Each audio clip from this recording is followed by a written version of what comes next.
Mu rwego rwo gukemura iki kibazo hakozwe amahugurwa yahuje abaganga bakorera ku bitaro hirya no hino mu gihugu agamije kubasobanurira ibimenyetso bya kanseri y'uruhu ku bafite ubumuga bw'uruhu, uburyo bwo kuyisuzuma hakiri kare, kuyirinda ndetse n'uburyo bwo kuvura abarwayi bayirwaye.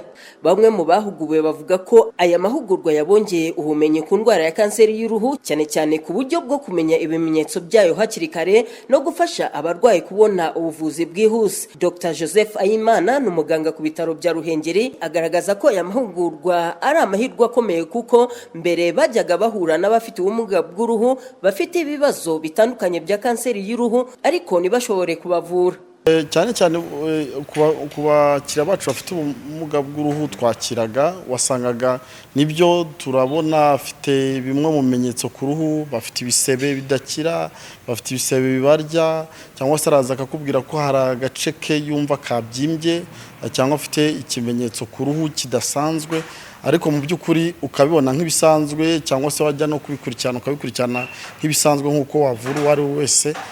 Rimwe na rimwe ugasanga ntabwo witaye cyane kuri iki ngiki cyo kuba afite ubumuga bw'uruhu, ngo no mu gihe cyo gufata icyemezo mu buryo umuvura ngo ubigendereho. Dr Amiel Gasarabwe, umuganga uvura indwara z'uruhu, agaragaza ko mu Rwanda hari abantu bafite ubumuga bw'uruhu bamaze kugaragaraho kanseri y'uruhu, aho kugeza ubu hamaze kubarurwa nibura abantu 6 bayirwaye. Gusa yemeza ko iyo ibimenyetso byayo bibonetse hakiri kare umurwayi ashobora kuvurwa agakira neza, ariyo mpamvu ashimangira akamaro ko kuyisuzuma hakiri kare no kongera ubumenyi ku baganga. Impamvu twahuguye abaganga rero, urabona muri syllabus za health training izaro zose, zaba iz'aba doctors, zaba iz'aba nurses, zaba iz'aba health allied professionals, nta na hamwe bigisha ku bijyanye na albinism. Rero ikibazo kijyanye na albinism ku bantu benshi bakora mu nzego z'ubuvuzi ni gishya. Duretse gukora need assessment, nabwo dukoranye na OIPA tujya mu bitaro 5. Ibitaro twagiyemo hari Nyarugenge muri Kigali, Masaka muri Kigali, Byumba muri Majyaruguru, Remera, Rukoma, naho twagiyeyo tugira ngo turebe ubumenyi abaganga bafite. Twasanze ntabwo abenshi batwemereye yuko rwose ibijyanye na kansa y'uruhu ku bafite ubumuga bw'uruhu ntacyo babiziho. Twanakoze assessment tureba niba ibikoresho baba bafite, dusanga benshi ntabyo bafite.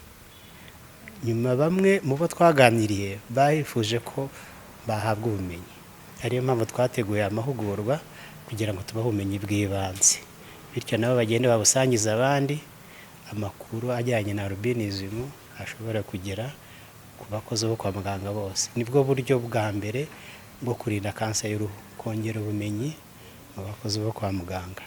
Umuryango w'abafite ubumuga bw'uruhu mu Rwanda OIPA ukaba usaba inzego zibishinzwe kurushaho kwita kuri kanseri y'uruhu yibasira abafite ubumuga bw'uruhu, ikitabwaho nk'izindi ndwara zikomeye, ndetse hagashirwaho gahunda zihariye zo kuyirinda, kuyisuzuma hakiri kare no kuyivura. Dr Nicodem Hakizimana ni umuyobozi nshingwabikorwa wa OIPA, nibyo agarukaho.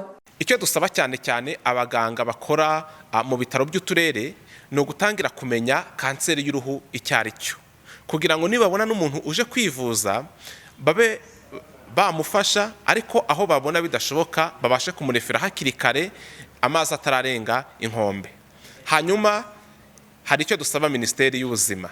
Icyambere nuko Minisiteri y'Ubuzima ifatanije n'ikigo cy'igihugu cy'ubuzima RBC batangira porogaramu nibura yo guhugura abaganga bo mu bitaro by'uturere. Nibura kuri buri bitaro by'akarere hakaba hari umuntu wahuguwe uzi ubumuga bw'uruhu icyari cyo, uzi kanseri y'uruhu icyari cyo, uzi n'uburyo bayivura cyangwa se icyakorwa igihe hari ukekwaho iyi kanseri. Umuryango w'IPA kandi ugaragaza ko abafite ubumuga bw'uruhu bagikorerwa ihohoterwa n'ihezwa, harimo gutukwa no guhabwa amazina abatesha agaciro, guhezwa mu bikorwa by'imibereho rusange, ndetse no kudahabwa amahirwe angana n'ay'abandi mu mashuri no mu kazi.